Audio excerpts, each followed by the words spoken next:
Hello everyone. आज हम पढ़ेंगे केमिकल इक्विलिब्रियम का लेक्चर नंबर 8 है।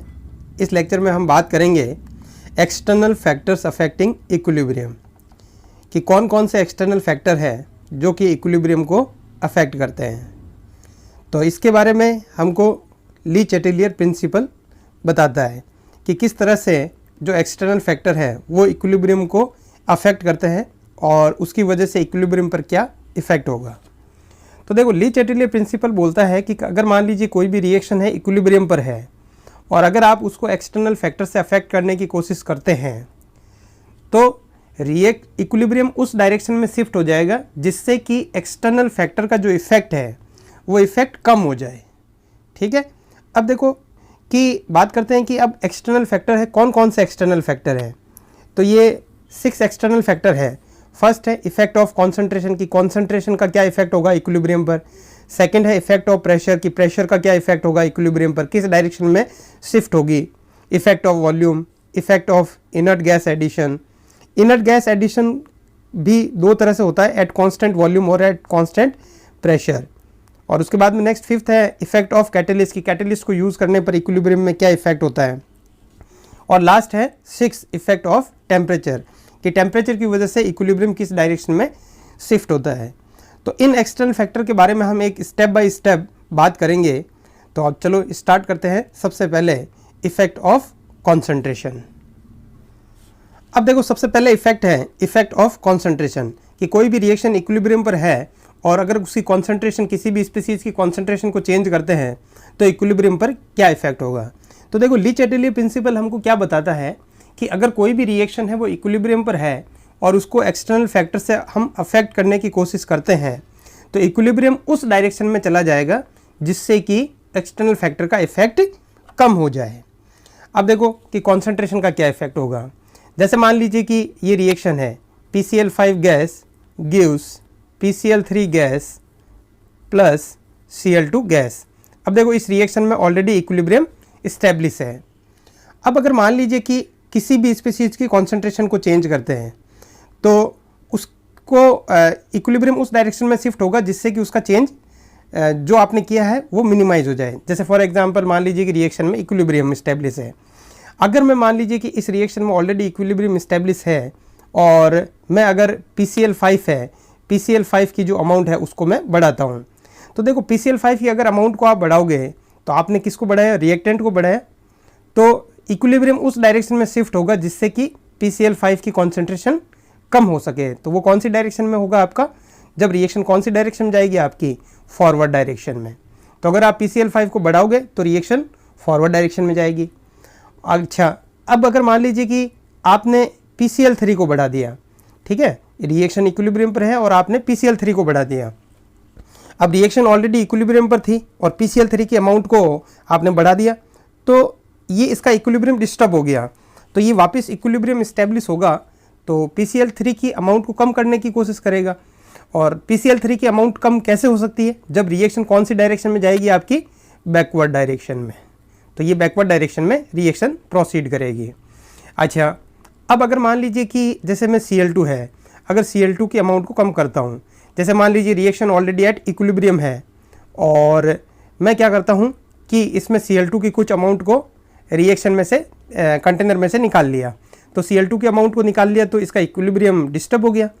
अब क्या होगा, इक्विलिब्रियम उस डायरेक्शन में प्रोसीड करेगा जिससे कि Cl2 की अमाउंट बढ़ सके। और Cl2 की अमाउंट कौन सी डायरेक्शन में जाने से बढ़ेगी आपकी, फॉरवर्ड डायरेक्शन में। तो इस तरह से हमने देखा कि अगर किसी स्पीसीज की कॉन्सेंट्रेशन को बढ़ाते हो तो इक्विलिब्रियम उस डायरेक्शन में जाएगा जिससे कि उसकी अमाउंट कम हो सके, और अगर किसी भी स्पीसीज को कम कर दिया तो इक्विलिब्रियम उस डायरेक्शन में जाएगा जिससे कि उसकी अमाउंट बढ़ सके। ठीक है। अच्छा, इसी तरह से हम और एग्जांपल ले सकते हैं। जैसे मान लीजिए कि N2 गैस है प्लस 3H2 गैस है और गिव्स 2NH3 गैस है। अब देखो, इस रिएक्शन में ऑलरेडी इक्विलिब्रियम इस्टेब्लिश हुआ है। तो अब मैं क्या करूँगा कि अगर मान लीजिए कि N2 की कुछ अमाउंट को हम ऐड करेंगे, रिएक्शन इक्विलिब्रियम पर है ऑलरेडी और हम N2 की कुछ अमाउंट को ऐड करते हैं, तो N2 को बढ़ाया तो इक्विलिब्रियम कौन सी डायरेक्शन में शिफ्ट होगा जिससे कि N2 कम हो सके। तो कौन सी डायरेक्शन में प्रोसीड करेगा आपका, फॉरवर्ड डायरेक्शन में। अगर मैं NH3 की कुछ अमाउंट को बढ़ा देता हूँ तो रिएक्शन कौन सी डायरेक्शन में प्रोसीड होगी, जिससे कि NH3 की अमाउंट कम हो सके, और कौन सी डायरेक्शन में जाने से कम होगा, बैकवर्ड डायरेक्शन में जाने से NH3 की अमाउंट कम होगी और वापस एक इक्विलिब्रियम इस्टेब्लिश हो जाएगा। अगर मान लीजिए कि मैं H2 की कुछ अमाउंट को निकाल देता हूँ, रिएक्शन इक्विलिब्रियम पर है और H2 की कुछ अमाउंट को मैं निकाल लेता हूँ, तो अगर मैं H2 की अमाउंट को निकाल दूंगा तो रिएक्शन उस डायरेक्शन में शिफ्ट होगी जिससे कि H2 की अमाउंट बढ़ सके। तो H2 की अमाउंट कौन सी डायरेक्शन में जाने से बढ़ेगा, बैकवर्ड डायरेक्शन में। तो इस तरह से हमने देखा कि कॉन्सेंट्रेशन को चेंज करने पर इक्विलिब्रियम जो डिस्टर्ब होता है और वापस जब इक्विलिब्रियम इस्टेब्लिश होगा तो जो आपने किसी की कॉन्सेंट्रेशन को बढ़ाई है तो उसको कम करने की कोशिश करेगा, और किसी की कॉन्सेंट्रेशन को कम किया है तो उसको बढ़ाने की कोशिश करेगा। अब देखो कि वेरी वेरी इंपॉर्टेंट नोट है कि अगर आप कोई भी सॉलिड या प्योर लिक्विड कंपोनेंट है, अगर आप उसको ऐड करते हो तो उसको ऐड करने पर क्या होगा आपका कि जो इक्विलिब्रियम है वो डिस्टर्ब नहीं होगा। तो देखो वेरी वेरी इंपॉर्टेंट पॉइंट है, इस पर क्वेश्चन पूछा जाता है और क्वेश्चन के गलत होने की जो संभावना होती है वो बहुत ही ज़्यादा होती है। अब जैसे कैल्शियम कार्बोनेट है, जैसे कैल्शियम कार्बोनेट सॉलिड है और ये कंटेनर में है, इसको हमने हीट किया तो हीट करने पर ये कैल्शियम ऑक्साइड सॉलिड और CO2 गैस में जाएगा। ठीक है, अब देखो रिएक्शन में ऑलरेडी इक्विलिब्रियम इस्टेब्लिश हो चुका है। अब आपको बोलेगा कि अगर मैं कैल्शियम कार्बोनेट सॉलिड की अमाउंट को कुछ बढ़ा दूं तो उससे इक्विलिब्रियम पे क्या इफेक्ट होगा, तो हमारा आंसर है कुछ भी इफेक्ट नहीं होगा। अगर मैं कैल्शियम ऑक्साइड सॉलिड की कुछ अमाउंट को ऐड कर दूं तो उससे क्या इफेक्ट होगा, तो हमारा आंसर है कुछ भी इफेक्ट नहीं होगा।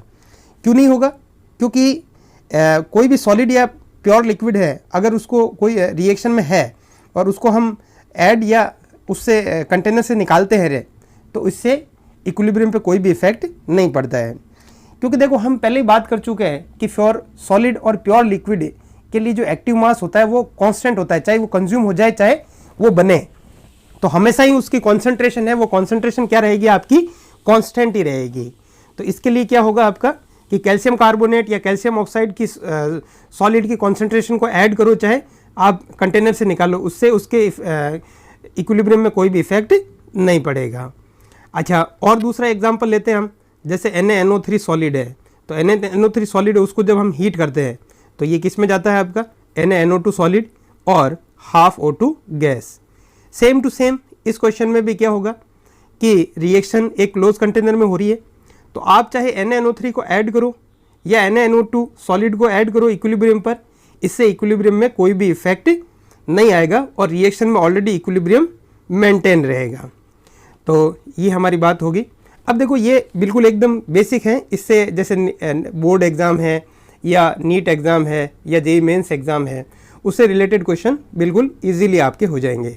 लेकिन देखो IIT में जो क्वेश्चन बनते हैं थोड़े से अच्छे क्वेश्चन बनते हैं, तो इसके लिए हम बात करते हैं कि IIT पॉइंट ऑफ व्यू से थोड़ा सा एडवांस लेवल में बात करते हैं कि इस टाइप इसके IIT के जो क्वेश्चन है वो किस तरह से बनते हैं और किस तरह से उनको सॉल्व किया जाता है। अब देखो हम इससे रिलेटेड एक क्वेश्चन करते हैं कि जैसे मान लीजिए कि A + B gives C + D। अब देखो रिएक्शन में ऑलरेडी इक्विलिब्रियम इस्टेब्लिश है और इसके भी 1 मोल है, इसके भी 1 मोल है, इसके भी 1 मोल है और इसके भी 1 मोल है। तो ये जो सारे के सारे हैं वो मोल्स कहाँ पर है आपका, एट इक्विलिब्रियम। अब देखो कि अगर ये मोल्स है इक्विलिब्रियम पर है और वॉल्यूम ऑफ कंटेनर आपका 1 लीटर है, तो अगर कंटेनर का वॉल्यूम 1 लीटर है तो हम क्या कर सकते हैं, बिल्कुल इजीली इसके इक्विलिब्रियम कांस्टेंट की वैल्यू को कैलकुलेट कर सकते हैं। तो Kc इज टू क्या होगा, C की कॉन्सेंट्रेशन कितनी है 1 इंटू D की कॉन्सेंट्रेशन 1 अपॉन A की कॉन्सेंट्रेशन 1, B की कॉन्सेंट्रेशन 1, तो Kc इज टू 1 हो गया।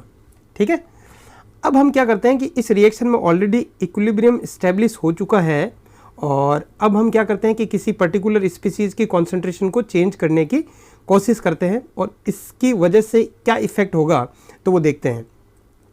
अब देखो मैं क्या करता हूँ कि रिएक्शन में ऑलरेडी इक्विलिब्रियम इस्टेब्लिश है और फिर मैंने क्या किया कि A के कितने मोल डाल दिए अपन ने, 1 मोल और ऐड कर दिए। तो अब देखो कि किसी भी रिएक्शन का हमने बात कर चुके हैं कि इक्विलिब्रियम कांस्टेंट हमेशा ही क्या रहता है आपका, किसी भी रिएक्शन का इक्विलिब्रियम कांस्टेंट तो हमेशा ही कांस्टेंट रहेगा। अब जो QC की जो वैल्यू है वो चेंज हो सकती है। तो यहाँ पर हम बात करेंगे कि रिएक्शन कोसेंट QC कितना होगा। तो देखिए आप, C की कॉन्सेंट्रेशन 1, D की कॉन्सेंट्रेशन 1, A की कॉन्सेंट्रेशन 2, B की कॉन्सेंट्रेशन 1, तो QC की वैल्यू क्या हो गई आपकी, तो QC की वैल्यू कितनी हो गई, हाफ। अब देखो कि जो QC है वो रिएक्शन कोसेंट QC की वैल्यू KC से कम है। तो रिएक्शन कोसेंट QC की वैल्यू KC से कम है, तो रिएक्शन इक्विलिब्रियम इस्टेब्लिश करने के लिए कौन सी डायरेक्शन में जाएगी, हम बात कर चुके हैं ये। तो ये जाएगी कौन सी डायरेक्शन में, फॉरवर्ड डायरेक्शन में। और ये फॉरवर्ड डायरेक्शन में कब तक प्रोसीड करेगी, तो ये फॉरवर्ड डायरेक्शन में प्रोसीड करेगी जब तक कि रिएक्शन में इक्विलिब्रियम इस्टेब्लिश नहीं हो जाता। अब देखो कि आपने A की कॉन्सेंट्रेशन को बढ़ाया तो रिएक्शन उस डायरेक्शन में जाएगी जिससे कि A की कॉन्सेंट्रेशन कम हो सके। और कब तक जाएगी, जब तक कि इक्विलिब्रियम इस्टेब्लिश नहीं हो जाता। अब क्या करेंगे हम कि ये आपने इक्विलिब्रियम डिस्टर्ब कर दिया। अब इक्विलिब्रियम इस्टेब्लिश होने के लिए रिएक्शन फॉरवर्ड डायरेक्शन में जाएगी। तो A के कितने मोल कंज्यूम हुए, X, तो 2 मोल थे, मतलब 2 मोल है अभी, और X मोल कंज्यूम हो गए। अब देखो कि अकेला A कंज्यूम नहीं हुआ, ऐसा नहीं कि A की अमाउंट को बढ़ाया तो A कंज्यूम होगा, क्योंकि बिना B की अमाउंट कंज्यूम हुए A अकेला कंज्यूम नहीं हो सकता। तो जितना अमाउंट A का कंज्यूम होगा उतना ही अमाउंट B का कंज्यूम होगा। तो A का कंज्यूम X हो रहा है तो B का भी कितना होगा, X। अब B गिवन कितना है, X 1 था और X कंज्यूम हो गया, तो B कितना बचा, 1 माइनस X। अब C ऑलरेडी कितना 1 मोल था, और रिएक्शन की स्टोइकियोमेट्रिक कोफिशिएंट के हिसाब से जितने मोल A के कंज्यूम होंगे उतने ही मोल C के बनेंगे। तो A के X मोल कंज्यूम हुए हैं तो C के भी कितने बनेंगे, X, और 1 ऑलरेडी था। अब देखो सेम टू सेम जितना C बनेगा उतना ही D बनेगा, तो D भी 1 तो ऑलरेडी था और X और बन गया। अब इसमें रिएक्शन में इक्विलिब्रियम इस्टेब्लिश हो चुका है। अब यहाँ पर क्या होगा, QC की वैल्यू किसके बराबर है आपकी, KC के। अब इसमें क्या करेंगे हम, KC में KC इजिकल टू 1 है और इसमें हम ये वैल्यू पुट कर देंगे। तो ये कितना होगा, 1 प्लस एक्स का स्क्वायर, और अपॉन में क्या होगा 2 माइनस एक्स, और ये कितना हो जाएगा आपका 1 माइनस एक्स। अब क्या करेंगे, इसकी ये इक्वेशन है, इस इक्वेशन को हम सॉल्व करेंगे। इस इक्वेशन को सॉल्व करके हम किसकी वैल्यू कैलकुलेट कर लेंगे, एक्स की, और जो नया इक्विलिब्रियम इस्टेब्लिश हुआ है उस नए इक्विलिब्रियम पर ईच स्पीसीज की कॉन्सेंट्रेशन को कैलकुलेट कर लेंगे। तो देखो इस क्वेश्चन में डाटा की मदद से हमने देखा है कि किसी की कॉन्सेंट्रेशन को बढ़ाने पर क्या इफेक्ट होता है। अब देखो हम नेक्स्ट एक क्वेश्चन और लेते हैं, जैसे A plus B gives C plus D, ठीक है।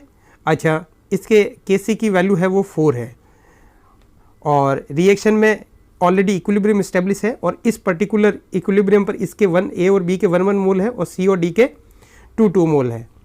तो अब देखो कि रिएक्शन में ऑलरेडी इक्विलिब्रियम इस्टेब्लिश है, आप खुद देख लिए QC की वैल्यू KC के बराबर है। अब मैं क्या करता हूँ कि C और D की अमाउंट को कम कर देता हूँ। तो जैसे C की अमाउंट को, फॉर एग्जांपल C की अमाउंट को कम कर देता हूँ, तो मैं क्या किया कि A के 1, B के 1 और C का 1 मोल निकाल लिया, और D के कितने मोल है, 2। अब आप खुद देखो कि इसका 1 मोल हो गया, इसका 1 हो गया, इसका 1 हो गया, इसका 2 हो गया। तो अब आप क्या करो कि QC की वैल्यू निकालो कि रिएक्शन कोसेंट QC कितना है। तो C की कॉन्सेंट्रेशन 1, D की कॉन्सेंट्रेशन 2, अपॉन A की कॉन्सेंट्रेशन 1, B की कॉन्सेंट्रेशन 2, तो QC की वैल्यू कितनी हो गई आपकी, बताइए, 2। तो आप खुद देखो कि जो QC है वो आपका क्या हो गया, लेस देन KC है कि नहीं है। तो QC की वैल्यू KC से कम है, इसका मतलब क्या होगा, रिएक्शन कौन सी डायरेक्शन में जाएगी आपकी, फॉरवर्ड डायरेक्शन में। और फॉरवर्ड डायरेक्शन में कब तक जाएगी, जब तक कि रिएक्शन में इक्विलिब्रियम इस्टेब्लिश नहीं हो जाता, ठीक है। तो रिएक्शन फॉरवर्ड डायरेक्शन में जाएगी। अब फॉरवर्ड डायरेक्शन में जाएगी तो क्या होगा आपका, ये C की कॉन्सेंट्रेशन, ये D की कॉन्सेंट्रेशन, ये 1 1 1 और ये 2 थे, ठीक है। तो अब फॉरवर्ड डायरेक्शन में जाएगी तो किस A का मान लीजिए X कंज्यूम हुआ, तो B का कितना होगा, X, और C का कितना बनेगा, X, और D का कितना बनेगा, X। अब इस रिएक्शन में इक्विलिब्रियम इस्टेब्लिश हो चुका है, और ये क्या है आपका, ये है आपका न्यू इक्विलिब्रियम, ठीक है। अब मैं क्या करूँगा कि इक्विलिब्रियम कांस्टेंट हमेशा किसी भी रिएक्शन के लिए कांस्टेंट रहता है, तो वो कितना हो गया, 4। तो ये 1 प्लस एक्स और ये 2 प्लस एक्स अपॉन ये 1 माइनस एक्स और इंटू 1 माइनस एक्स, और यहाँ से आप इक्वेशन को सॉल्व कीजिए और x की वैल्यू निकालिए, और इससे क्या होगा, A B C D की अमाउंट आ जाएगी कि कितनी इक्विलिब्रियम पर होगी। तो देखो इन 2 क्वेश्चनों की मदद से आपने देखा कि किसी की अमाउंट को बढ़ाते हैं तो रिएक्शन उस डायरेक्शन में जाता है जिससे कि उसकी अमाउंट कम हो सके, और किसी की अमाउंट को कम करते हैं तो इक्विलिब्रियम उस डायरेक्शन में जाता है जिससे कि उसकी अमाउंट बढ़ सके। और इक्विलिब्रियम कब तक जाएगा? जब तक कि नया इक्विलिब्रियम इस्टेब्लिश नहीं हो जाता। तो इन दोनों क्वेश्चन में हम देखा कि नया इक्विलिब्रियम जब इस्टेब्लिश होगा तो किस तरह से उनमें ईच स्पीसीज की कॉन्सेंट्रेशन को कैलकुलेट किया जाता है। अब हम नेक्स्ट इफेक्ट के बारे में बात करते हैं। अब देखो नेक्स्ट इफेक्ट है इफेक्ट ऑफ प्रेशर। तो प्रेशर का क्या इफेक्ट होता है? तो एक चीज़ का ध्यान रखना कि हम किसी भी स्पीसीज का जो प्रेशर है वो वॉल्यूम को चेंज करके ही चेंज कर रहे हैं, किसी की अमाउंट चेंज करके या टेम्परेचर चेंज करके नहीं कर रहे हैं, वॉल्यूम चेंज से ही प्रेशर को चेंज कर रहे हैं। तो उसका क्या इफेक्ट होगा? तो किस इफेक्ट ऑफ प्रेशर है कि अगर आपने किसी स्पीसीज का प्रेशर बढ़ाया है, आपने प्रेशर बढ़ाया तो रिएक्शन उस डायरेक्शन में जाएगी जिससे कि प्रेशर कम हो सके, और आपने किसी का प्रेशर कम किया है तो रिएक्शन उस डायरेक्शन में जाएगी जिससे कि प्रेशर बढ़ सके। अब देखो कि जो प्रेशर है वो proportional to number of moles होता है। तो अगर आपने किसी के प्रेशर को कम किया है तो बढ़ाने की कोशिश करेगा तो रिएक्शन उस डायरेक्शन में जाएगी जिससे कि प्रेशर बढ़ सके। और प्रेशर कौन से डायरेक्शन में जाने से बढ़ सकेगा? जिस डायरेक्शन में जाने से नंबर ऑफ मोल्स बढ़ रहे हों। अगर आपने किसी स्पीसीज के प्रेशर को बढ़ाया है तो रिएक्शन उस डायरेक्शन में जाएगी जिससे कि प्रेशर कम हो सके। और प्रेशर कम कौन सी डायरेक्शन में जाने से होगा? जिस डायरेक्शन में जाने से नंबर ऑफ मोल्स कम होंगे। ठीक है, तो जो प्रेशर होता है वो proportional to number of gaseous moles होता है। अब देखो कि इसमें अलग अलग केस है।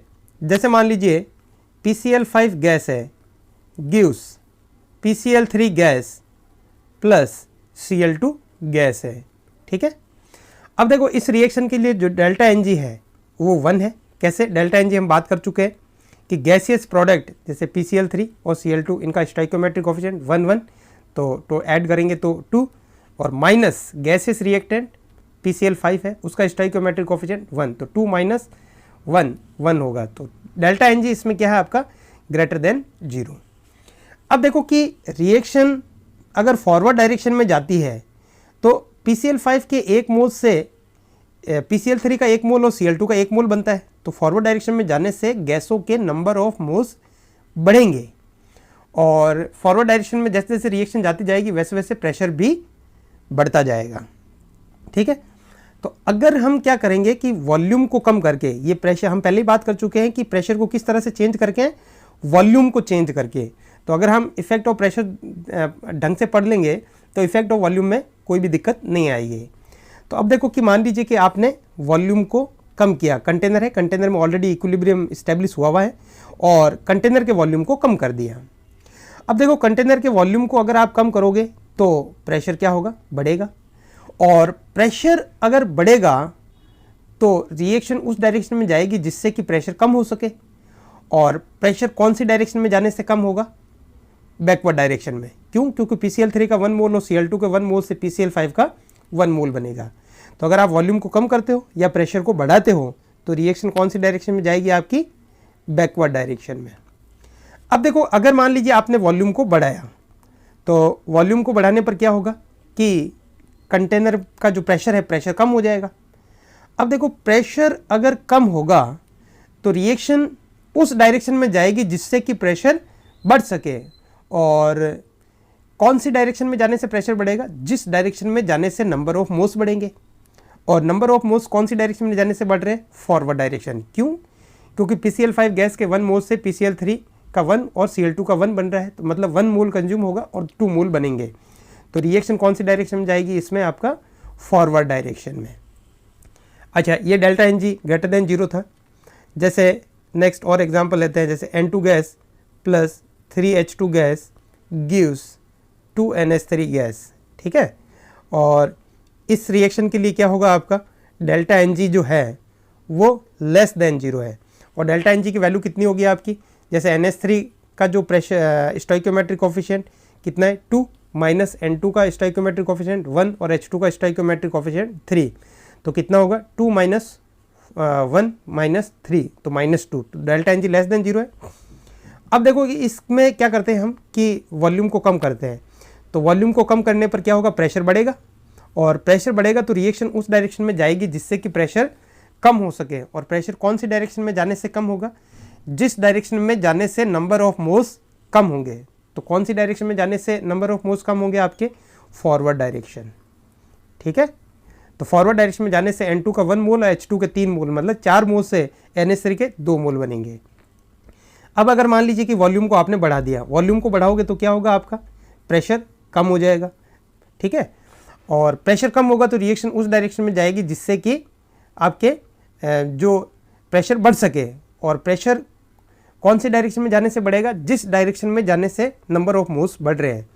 तो आप देखिए कि कौन सी डायरेक्शन में जाएगी रिएक्शन? आपकी बैकवर्ड डायरेक्शन में। क्यों? क्योंकि 2 मोल NH3 कंज्यूम होकर 1 मोल N2 और 3 मोल H2 बनाएगा।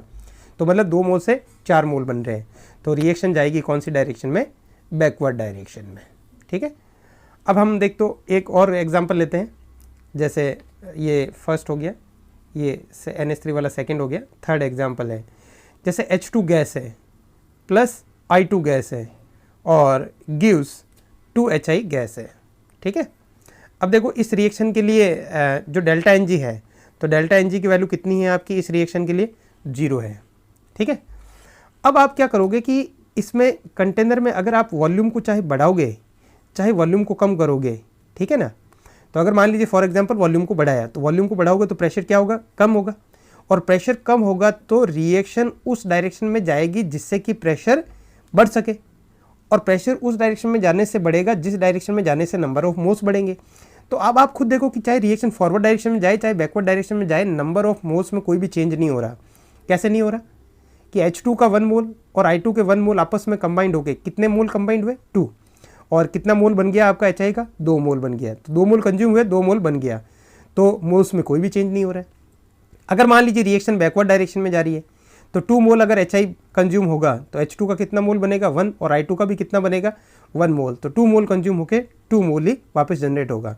तो इसमें इस पर्टिकुलर केस में रिएक्शन चाहे फॉरवर्ड डायरेक्शन में जाए चाहे बैकवर्ड डायरेक्शन में जाए, इससे इक्विलिब्रियम में कोई भी इफेक्ट नहीं होगा। तो चाहे वॉल्यूम को बढ़ाओ चाहे कम करो, चाहे प्रेशर को बढ़ाओ चाहे प्रेशर को कम करो, इससे इक्विलिब्रियम में कोई भी चेंज नहीं आएगा।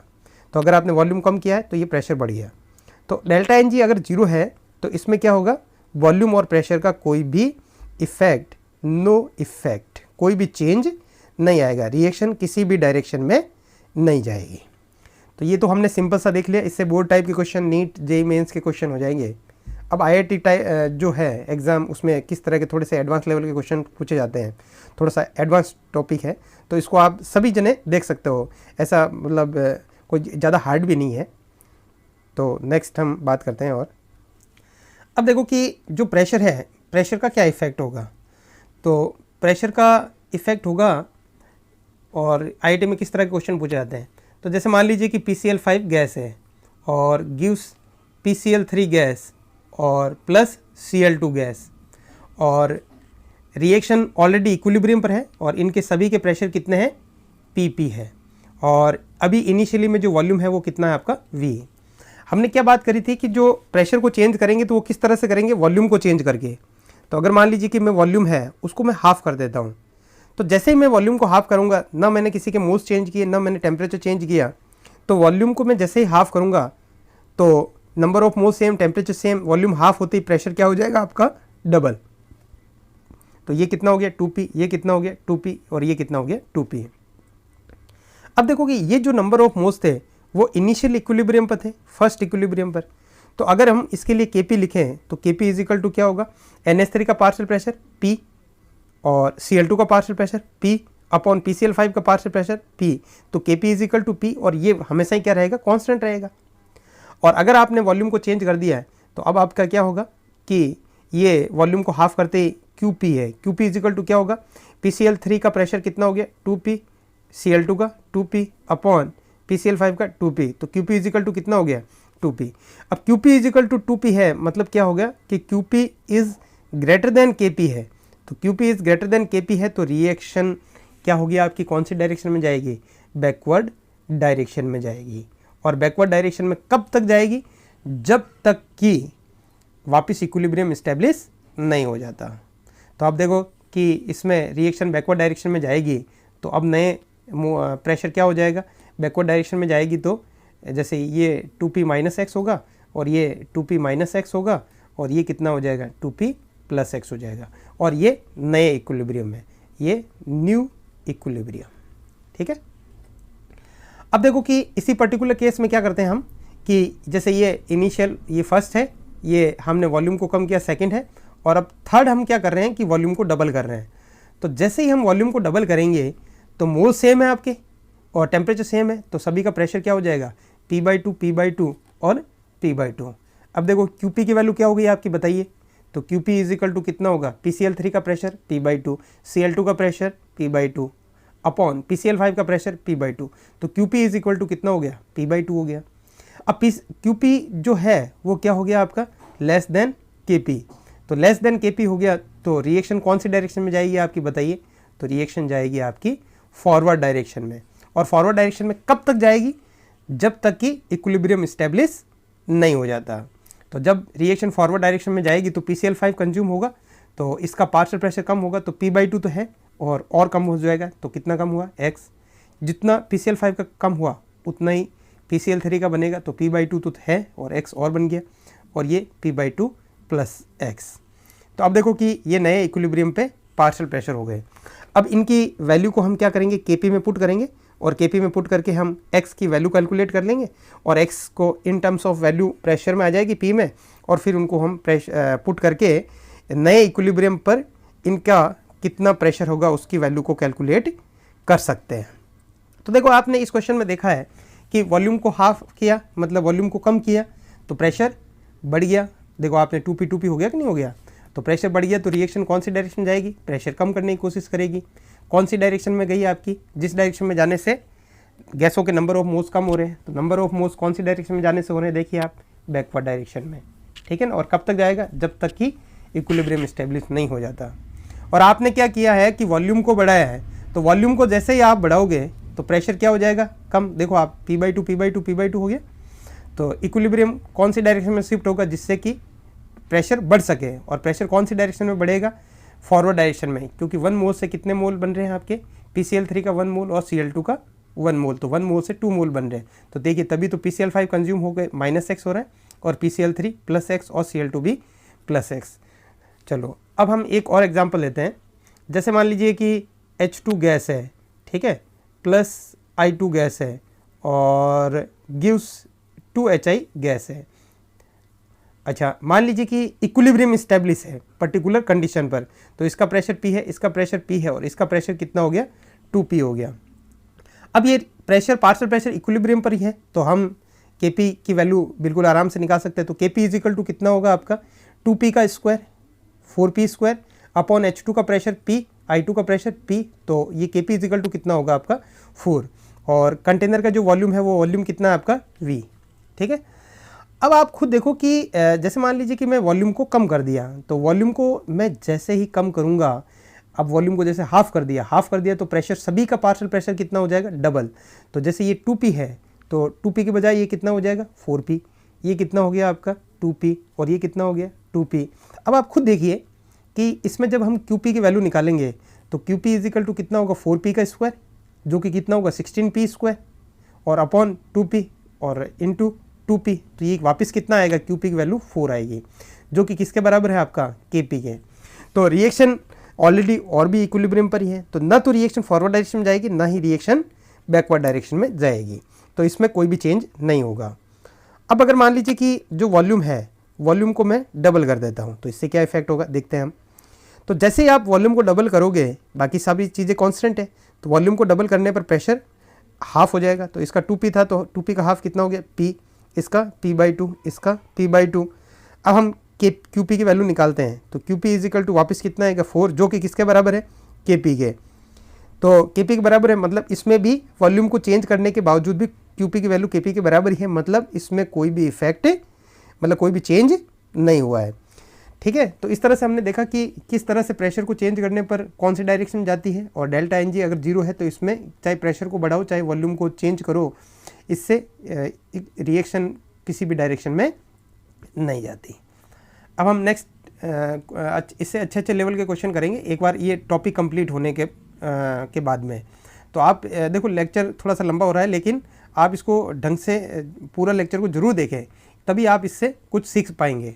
तो हम नेक्स्ट इफेक्ट के बारे में बात करते हैं। अब देखो इफेक्ट ऑफ वॉल्यूम तो हमने पहले ही बात करी थी कि इफेक्ट ऑफ प्रेशर अगर आपने पढ़ लिया तो इफेक्ट ऑफ वॉल्यूम में कोई भी कुछ भी पढ़ने की ज़रूरत नहीं है, क्योंकि उसमें प्रेशर को चेंज हमने वॉल्यूम से ही किया है। तो सेम चलो पढ़ लेते हैं फिर भी। तो अगर वॉल्यूम को बढ़ाया तो प्रेशर कम तो रिएक्शन उस डायरेक्शन में जाएगी जिससे कि प्रेशर बढ़ सके। प्रेशर कौन सी डायरेक्शन में जाने से बढ़ेगा? फॉरवर्ड डायरेक्शन में जाने से, क्योंकि फॉरवर्ड डायरेक्शन में जाने से 1 मोल से 2 मोल बन रहे हैं। अगर आपने वॉल्यूम को कम कर दिया तो प्रेशर बढ़ेगा तो रिएक्शन उस डायरेक्शन में शिफ्ट होगी जिससे कि प्रेशर कम हो सके। तो कौन सी डायरेक्शन में जाने से प्रेशर कम हो रहा है? जिस डायरेक्शन में जाने से नंबर ऑफ मोल्स कम हो रहे हैं। तो कौन सी डायरेक्शन है? वो आपकी बैकवर्ड डायरेक्शन। उसके बाद में आपने वॉल्यूम को, इस रिएक्शन में वॉल्यूम को बढ़ाया है तो प्रेशर कम होगा तो रिएक्शन उस डायरेक्शन में जाएगी जिससे कि प्रेशर बढ़ सके। प्रेशर कौन सी डायरेक्शन में जाने से बढ़ेगा? जिस डायरेक्शन में जाने से नंबर ऑफ मोल्स बढ़ेंगे, जो कि कौन सी डायरेक्शन है? आपकी बैकवर्ड डायरेक्शन। अगर आपने वॉल्यूम को कम कर दिया तो प्रेशर बढ़ेगा तो रिएक्शन कौन सी डायरेक्शन में जाएगी जिससे कि प्रेशर कम हो सके। कम कौन सी डायरेक्शन में होगा? जिस डायरेक्शन में जाने से नंबर ऑफ मोल्स कम होंगे, जो कि फॉरवर्ड है, क्योंकि 1 मोल N2 और 3 मोल H2 मतलब 4 मोल से 2 मोल NH3 बनाएगा। तो ये कौन सी डायरेक्शन हो गई? आपकी फॉरवर्ड। अच्छा, ये डेल्टा Ng 0 है, तो इसमें चाहे वॉल्यूम को बढ़ाओ चाहे वॉल्यूम को कम करो, इससे वॉल्यूम को बढ़ाओगे तो प्रेशर कम होगा और वॉल्यूम को कम करोगे तो प्रेशर ज़्यादा होगा। तो किस तरह से हमने 2 तरीके से बता रखा है इसको कि इसमें क्या होगा? आपका कोई भी इफ़ेक्ट नहीं होगा, तो नो इफ़ेक्ट, कोई भी चेंज नहीं होगा। लेकिन वेरी इंपॉर्टेंट बात है कि सबसे इम्पॉर्टेंट बात क्या है कि इक्विलिब्रियम ना तो फॉरवर्ड डायरेक्शन में जाएगा ना ही बैकवर्ड डायरेक्शन में शिफ्ट होगा। लेकिन अगर आप वॉल्यूम को चेंज करोगे तो नई इक्विलिब्रियम पे जो कॉन्सेंट्रेशन है वो चेंज हो जाएगी, क्योंकि कॉन्सेंट्रेशन इज इक्वल टू होता क्या है आपका? तो कॉन्सेंट्रेशन इज इक्वल टू होता है आपका मोल अपॉन वॉल्यूम, ठीक है ना। तो आप खुद देखो कि रिएक्शन ना तो फॉरवर्ड डायरेक्शन में जा रही है ना बैकवर्ड डायरेक्शन में जा रही है, इससे नंबर ऑफ मोल्स तो सेम ही रहेगा। लेकिन वॉल्यूम को चेंज करने पर, वॉल्यूम को कम या ज़्यादा करने पर ईच स्पीसीज की जो कॉन्सेंट्रेशन है वो कॉन्सेंट्रेशन क्या होगी? आपकी ज़रूर चेंज होगी। तो देखो वापस से मैं बोल रहा हूँ कि गैसों के नंबर ऑफ मोल्स बिल्कुल भी चेंज नहीं होंगे, लेकिन कॉन्सेंट्रेशन बिल्कुल चेंज होगी, ठीक है ना। तो अगर आप वॉल्यूम को बढ़ाते हो तो क्या होगा? नीचे वॉल्यूम बढ़ेगा तो कॉन्सेंट्रेशन कम हो जाएगी। अगर आप वॉल्यूम को कम करते हो तो नीचे ये कम है तो कॉन्सेंट्रेशन बढ़ जाएगी। लेकिन रिएक्शन ना तो फॉरवर्ड डायरेक्शन में जाएगा ना ही बैकवर्ड डायरेक्शन में। तो ये वेरी इंपॉर्टेंट पॉइंट है, तो इस पॉइंट को जरूर ध्यान रखें। अब हम नेक्स्ट इफेक्ट देखते हैं। अब देखो नेक्स्ट इफेक्ट है effect of inert gas addition, कि आप इनर्ट गैस को एडिशन कर रहे हो तो उसका क्या इफेक्ट होगा, इक्विलिब्रियम कौन से डायरेक्शन में शिफ्ट होगा। तो देखो इसमें 2 टाइप के केस बनेंगे। इनर्ट गैस को हम 2 तरीके से ऐड कर सकते हैं, एक तो एट कांस्टेंट वॉल्यूम और दूसरा एट कांस्टेंट प्रेशर। तो देखो सबसे पहली बात तो है कि इनर्ट गैस होती क्या है। तो इनर्ट गैस होती है कि जैसे जो नोबल गैसेस है, जैसे helium, neon, argon, krypton, helium, neon, argon, ये जो गैसेस होती है इनको हम इनर्ट गैस कहते हैं। और ये जो इनर्ट गैस है इसका मतलब क्या होगा कि किसी भी रिएक्टेंट स्पीसीज या प्रोडक्ट स्पीसीज के साथ में ये रिएक्ट नहीं करेगी। तो अब इनके साथ में ये रिएक्ट नहीं करेगी तो इनके अमाउंट को ये चेंज नहीं करेगी। अब देखो कि इसको ऐड किस तरह से करेंगे। जैसे मान लीजिए कंटेनर में होल है और इसमें क्या कर दीजिए, रिएक्शन इक्विलिब्रियम पर है उसको ऐड कर सकते हैं। लेकिन अब ऐड करेंगे किस तरह से? तो फर्स्ट मान लीजिए कि हम ऐड करते हैं eight constant volume. Constant volume का मतलब ये हो गया कि आपका कंटेनर का जो वॉल्यूम है वो चेंज नहीं होना चाहिए। जैसे मान लीजिए इस कंटेनर में हो रही है तो ये यहाँ पर पिस्टन है, तो इसके ऊपर भी स्टॉपर लगा दीजिए, नीचे भी स्टॉपर लगा दीजिए और वॉल्यूम को चेंज मत होने दीजिए। और ये जैसे कंटेनर में है और इसमें आप इनर्ट गैस को ऐड करते जाइए। तो जैसे जैसे आप इनर्ट गैस को ऐड करोगे तो इसका क्या इफेक्ट होगा, तो इसके बारे में हम बात करते हैं। तो जैसे मान लीजिए एक इक्वेशन ली, PCl5 gas gives PCl3 gas plus Cl2 gas, ठीक है। और इसमें रिएक्शन ऑलरेडी इक्विलिब्रियम पर ही है और इक्विलिब्रियम पर है तो टोटल प्रेशर मान लीजिए इनके पार्शियल प्रेशर P है फॉर सिंप्लीफिकेशन। और P है तो ये इक्विलिब्रियम के प्रेशर है तो Kp में मैं डायरेक्ट पुट करके Kp की वैल्यू निकाल सकता हूँ। तो Kp इज इक्वल टू क्या होगा, PCl3 का पार्शियल प्रेशर P, Cl2 का partial pressure P upon PCl5 का पार्शियल प्रेशर P। तो ऊपर क्या होगा P² अपॉन P, तो Kp is equal to P है। अब देखिए कि ये जो तीनों के तीनों गैसेज हैं, जैसे PCl5 gas, PCl3 gas, Cl2 gas, ये तीनों के तीनों ही इस कंटेनर में है। अब क्या होगा कि जो कंटेनर है, कंटेनर का वॉल्यूम क्या है आपका, कांस्टेंट है, ठीक है, वॉल्यूम में चेंज नहीं होगा। तो अगर आपका वॉल्यूम में चेंज नहीं होगा तो रिएक्शन, ये जो रिएक्शन है उसमें ऑलरेडी इक्विलिब्रियम स्टेब्लिश है और वॉल्यूम चेंज नहीं होगा तो इनके पार्शियल प्रेशर भी चेंज नहीं होंगे। और अगर पार्शियल प्रेशर इनके चेंज नहीं होगा तो हमेशा ही जो QP की वैल्यू है किसके बराबर रहेगा, KP के बराबर रहेगा, ठीक है ना। तो अगर QP KP के बराबर है हमेशा ही, तो आप इनर्ट गैस को आप ऐड करो, इससे कोई भी इफेक्ट नहीं पड़ेगा, क्योंकि इनर्ट गैस इनमें से ना तो किसी स्पीसीज को कंज्यूम कर रही है, और इनर्ट गैस एडिशन से क्या होगा कि किसी का भी प्रेशर भी चेंज नहीं हो रहा है, ठीक है ना। तो इसमें क्या होगा, हमेशा ही QP की वैल्यू KP के बराबर रहेगी, तो QP is equal to KP रहेगा, तो इसमें क्या होगा, नो इफेक्ट, ठीक है। अब आप कहोगे कि सर हमने जो पढ़ा था इफेक्ट ऑफ प्रेशर में, उसमें हमने बात करी थी प्रेशर को बढ़ाने पर हम रिएक्शन जो है उस साइड डायरेक्शन में शिफ्ट होती है जिससे कि प्रेशर कम हो सके। लेकिन आप खुद देखो कि उसमें हमने बात करी थी वॉल्यूम को चेंज किया था, और वॉल्यूम को चेंज करने की वजह से इनके जो पार्शियल प्रेशर है वो पार्शियल प्रेशर खुद क्या हो रहे थे, चेंज हो रहे थे। तो इसकी वजह से जो QP है वो KP के बराबर नहीं था, तो इसके कारण वो जो रिएक्शन है वो या तो फॉरवर्ड डायरेक्शन में जा रही थी या बैकवर्ड डायरेक्शन में जा रही थी। लेकिन इस पर्टिकुलर केस में क्या होगा कि इनमें किसी भी स्पीसीज का पार्शियल प्रेशर चेंज नहीं हो रहा है, तो रिएक्शन ऑलरेडी इक्विलिब्रियम पर ही है। अब आप कहोगे कि भाई टोटल प्रेशर है, टोटल प्रेशर में क्या इफेक्ट होगा, तो टोटल प्रेशर में बिल्कुल इफेक्ट होगा। जो टोटल प्रेशर है वो क्या होगा, इन सब के पार्शियल प्रेशर का सम, जो कि कितना है आपका P है, तो ये कितना हो गया 3P। आपने हीलियम गैस को ऐड किया तो मैं P ऑफ हीलियम के बराबर होगा। तो जैसे जैसे आप इनर्ट गैस को ऐड करोगे उससे क्या होगा, टोटल प्रेशर लगातार बढ़ता जाएगा, क्योंकि P ऑफ हीलियम बढ़ता जाएगा। लेकिन ईच स्पीसीज का जो पार्शियल प्रेशर है वो कांस्टेंट है, इसकी वजह से QP की वैल्यू हमेशा ही KP के बराबर रहेगा, और इससे इक्विलिब्रियम में कोई भी शिफ्ट नहीं आएगा। तो अब देखो कि चाहे रिएक्शन में डेल्टा NG ग्रेटर देन 0 हो, चाहे रिएक्शन में डेल्टा NG इक्वल टू 0 हो, और चाहे किसी भी रिएक्शन में डेल्टा NG लेस देन 0 हो, अगर आप इनर्ट गैस का जो एडिशन है वो एट कांस्टेंट वॉल्यूम कर रहे हैं तो कोई भी इफेक्ट नहीं होगा। तो इसका क्या होगा आपका आंसर, नो इफेक्ट। तो ये वेरी वेरी इंपॉर्टेंट है, इसको आप ढंग से। अब देखो नेक्स्ट है आपका इनर्ट गैस का एडिशन करना है, लेकिन इनर्ट गैस का एडिशन किस तरह से करना है आपको, कि प्रेशर को कांस्टेंट रखते हुए। तो अब ध्यान से देखिए आप कि ये जैसे रिएक्शन है एक कंटेनर में हो रही है, और ये कंटेनर में रख दिया हमने, और ये पिस्टन लगा हुआ है, और ये कंटेनर में होल है, और यहाँ से आप क्या कर रहे हो, किसको ऐड कर रहे हो, इनर्ट गैस को ऐड कर रहे हो। अब देखो पिछले केस में हमने बात करी कि अगर कंटेनर में ऊपर और नीचे स्टॉपर लगा देंगे तो वॉल्यूम में कोई भी चेंज नहीं आएगा। लेकिन अब क्या करोगे, आप इनर्ट गैस को ऐड कर रहे हो और प्रेशर को कांस्टेंट रखना है। तो अगर आपने वॉल्यूम को कांस्टेंट रखा तो टोटल प्रेशर तो लगातार क्या होता जाएगा, बढ़ता जाएगा।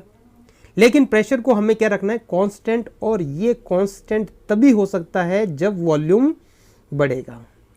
तो चाहे डेल्टा NG लेस देन 0 हो, चाहे ग्रेटर देन 0 हो, चाहे इक्वल टू 0 हो, अगर आप इनर्ट गैस का जो एडिशन कर रहे हैं एट कांस्टेंट प्रेशर, तो उस पर्टिकुलर केस में क्या होगा, वॉल्यूम आपका बढ़ेगा ही बढ़ेगा।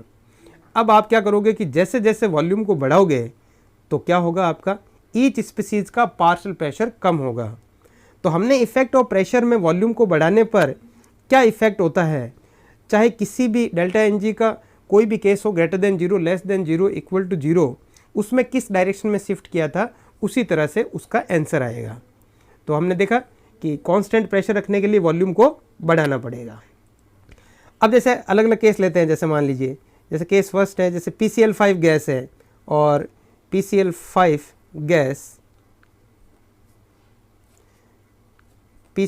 Gas gives PCl3 gas plus Cl2 gas, ठीक है ना। अब मान लीजिए कि इस रिएक्शन में ऑलरेडी इक्विलिब्रियम एस्टेब्लिश हुआ है और ये P हो गया, तो Kp इज इक्वल टू कितना हो गया, P हो गया, ठीक है ना, क्योंकि ये पार्शियल प्रेशर किस समय के, इक्विलिब्रियम के। अब देखो जो टोटल प्रेशर अभी है, जो P टोटल है, वो P टोटल क्या होगा, इन सब गैसों के पार्शियल प्रेशर के सम के बराबर होगा, तो कितना हो जाएगा 3P। लेकिन अब क्या कर रहे हो आप कि इनर्ट गैस को ऐड कर रहे हो, और इनर्ट गैस को अब ऐड कर रहे हो, और वो भी हमको क्या करना है, वॉल्यूम को कांस्टेंट, प्रेशर को कांस्टेंट रखना है। तो प्रेशर को कांस्टेंट रखने के लिए क्या होगा कि जो आप इनर्ट गैस ऐड करो उसके बावजूद भी प्रेशर कांस्टेंट रखना चाहिए, तो उसके लिए हमको क्या करना पड़ेगा, जो वॉल्यूम है उस वॉल्यूम को बढ़ाना पड़ेगा। और जैसे जैसे आप वॉल्यूम को बढ़ाओगे वैसे वैसे इनके प्रेशर क्या होंगे, आपके कम होंगे। जैसे मान लीजिए कि वॉल्यूम बढ़ते बढ़ते जो वॉल्यूम है वो इनिशियली में V था और अब कितना हो गया, V/2 हो गया, तो इन सभी गैसों के पार्शियल प्रेशर क्या हो जाएंगे, कम हो जाएंगे, तो P/2 हो गया। अब इसमें क्या होगा आपका, देखिए कि जो QP की वैल्यू है, QP की वैल्यू क्या हो गई आपकी, P/2 के बराबर होगी। तो QP लेस देन क्या है आपका, KP है। तो रिएक्शन कौन सी डायरेक्शन में जाएगी इस पर्टिकुलर केस में, आपके जिस डायरेक्शन में जाने से प्रेशर बढ़े, और कौन सी डायरेक्शन में जाने से प्रेशर बढ़ेगा आपका, फॉरवर्ड डायरेक्शन। तो इसमें रिएक्शन कौन सी डायरेक्शन में जाएगी आपकी, इनर्ट गैस का एडिशन कर रहे हो कांस्टेंट प्रेशर पर, तो फॉरवर्ड डायरेक्शन में, ठीक है। अच्छा, उसके बाद में हम नेक्स्ट केस लेते हैं, जैसे N2 गैस, जैसे नेक्स्ट एग्जांपल ले लेते हैं, सिंपल सा एग्जांपल, जैसे H2 gas plus I2 gas gives 2HI gas, ठीक है ना। और इसमें देखिए कि ये डेल्टा NG की वैल्यू कितनी है आपकी, 0 है। तो देखो हमने देखा था इसमें चाहे आप वॉल्यूम को बढ़ाओ चाहे वॉल्यूम को कम करो, तो इस पर्टिकुलर केस में क्या होगा, इनर्ट गैस का एडिशन करोगे तो वॉल्यूम बढ़ेगा ही, तो वॉल्यूम बढ़ेगा, तो इसमें हमने देखा था चाहे वॉल्यूम को कम करो चाहे ज़्यादा करो, इससे वॉल्यूम क्या रहेगा, इक्विलिब्रियम डिस्टर्ब नहीं होगा। तो इसमें क्या होगा आपका, नो इफेक्ट। लेकिन ध्यान से देखना आप कि इससे कॉन्सेंट्रेशन है वो कॉन्सेंट्रेशन क्या हो जाएगी आपकी, चेंज हो जाएगी। और उसके बाद में नेक्स्ट है, जैसे N2 गैस है प्लस 3H2 गैस है और गिव्स क्या हो गया आपका, 2NH3 गैस है। इस पर्टिकुलर रिएक्शन के लिए क्या होगा आपका, डेल्टा NG लेस देन 0 है। तो अब आप इनर्ट गैस का एडिशन करोगे तो वॉल्यूम को बढ़ाना पड़ेगा प्रेशर को कांस्टेंट रखने के लिए, और अगर वॉल्यूम को बढ़ाओगे तो इनके पार्शियल प्रेशर कम होंगे और रिएक्शन उस डायरेक्शन में जाएगी जिससे कि प्रेशर बढ़ सके। तो कौन सी डायरेक्शन में जाने से बढ़ेंगे आपके, बताओ, प्रेशर जिस डायरेक्शन में जाने से नंबर ऑफ मोल्स बढ़ेंगे, और वो है बैकवर्ड डायरेक्शन। तो इस तरह से हमने देखा कि इनर्ट गैस को जब कांस्टेंट वॉल्यूम पर एडिशन करते हैं तो कोई भी चेंज नहीं आता, लेकिन कांस्टेंट प्रेशर को एडिशन करने पर क्या होता है, वॉल्यूम को बढ़ाना पड़ता है। और किसी भी रिएक्शन में जब हम वॉल्यूम को बढ़ाते हैं तो कौन सी डायरेक्शन में शिफ्ट होती है रिएक्शन, उस हिसाब से हमको रिएक्शन को शिफ्ट करना है। अब हम नेक्स्ट इफेक्ट देखते हैं। अब नेक्स्ट है आपका कि इफेक्ट ऑफ कैटलिस्ट। भाई कैटलिस्ट का क्या इफेक्ट होगा किसी भी रिएक्शन में, कि अगर इक्विलिब्रियम है, इस्टेब्लिश है किसी रिएक्शन में, तो अगर कैटलिस्ट को यूज़ करते हैं तो उसका क्या इफेक्ट होगा। हालांकि इस टॉपिक को हम characteristic of equilibrium characteristic of equilibrium में पढ़ चुके हैं कि इक्विलिब्रियम जो है कैटलिस्ट की प्रेजेंस या एब्सेंस से क्या होगा, इक्विलिब्रियम की स्टेट चेंज नहीं होती। स्टेट चेंज का मतलब हमने पढ़ा था कि जितनी इक्विलिब्रियम जो है विदाउट कैटलिस्ट ईच स्पीसीज की जितनी अमाउंट बन रही है, कैटलिस्ट की प्रेजेंस में भी उतनी ही अमाउंट बनती है। तो देखो due to presence of catalyst equilibrium जो इस्टेब्लिश होने में जो लगने वाला जो टाइम है वो टाइम कम या ज़्यादा हो सकता है। ये डिपेंड करेगा कि कैटलिस्ट पॉजिटिव है या नेगेटिव है, लेकिन इक्विलिब्रियम की स्टेट चेंज नहीं होती। मतलब जितना विदाउट कैटलिस्ट बन रहा था उतना ही कैटलिस्ट की प्रेजेंस में प्रोडक्ट बनेगा। बस ये हो सकता है कि टाइम की वैल्यू वेरी कर जाए। अच्छा, उसके बाद में नेक्स्ट अपना इफेक्ट है और लास्ट इफेक्ट है। नेक्स्ट है कि इक्विलिब्रियम पर टेम्परेचर का क्या इफेक्ट होगा। तो टेम्परेचर का इफेक्ट क्या होगा, तो इसमें दो केस हैं कि भाई रिएक्शन एंडोथर्मिक है या एक्सोथर्मिक है। जैसे मान लीजिए कि A + B है और गिव्स हो गया आपका C + D, और इस रिएक्शन के लिए जो डेल्टा H है वो डेल्टा H पॉजिटिव है। डेल्टा H पॉजिटिव का मतलब क्या हो गया कि इस रिएक्शन में एनर्जी हमको प्रोवाइड करनी पड़ेगी, ठीक है ना। तो अगर मान लीजिए रिएक्शन एंडोथर्मिक है और एनर्जी प्रोवाइड करनी पड़ेगी, तो अगर रिएक्शन में आप टेम्परेचर को बढ़ाओगे तो क्या होगा आपका कि ये यहाँ पर मान लीजिए फॉर एग्जांपल मैं कर देता हूँ Q का मतलब क्या हो गया, हीट।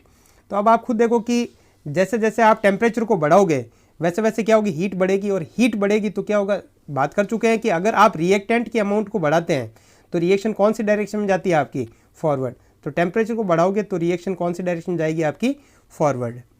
सेम टू सेम अगर आप टेम्परेचर को कम करते हो तो टेम्परेचर को कम करने पर क्या होगा आपका, बताओ, कि ये जो Q की वैल्यू कम होगी तो रिएक्शन कौन सी डायरेक्शन में जाएगी आपकी, बैकवर्ड डायरेक्शन में, ठीक है।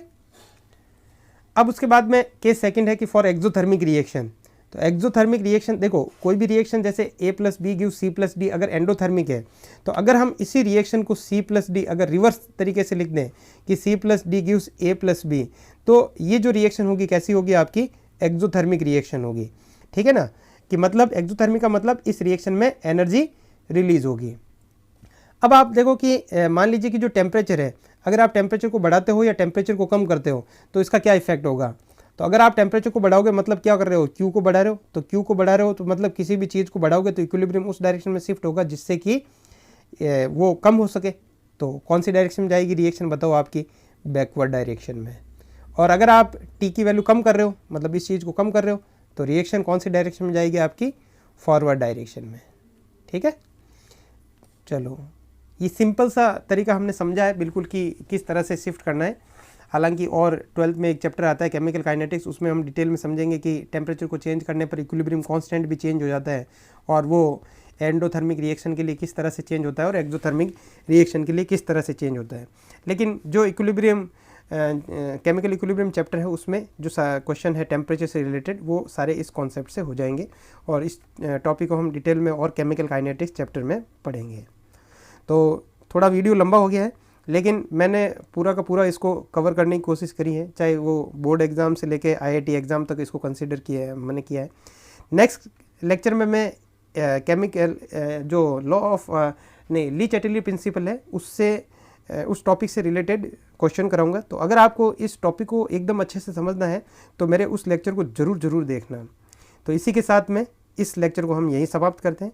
अगर आपको मेरा वीडियो अच्छा लगा तो वीडियो को लाइक और चैनल को सब्सक्राइब ज़रूर करना। Okay, thank you.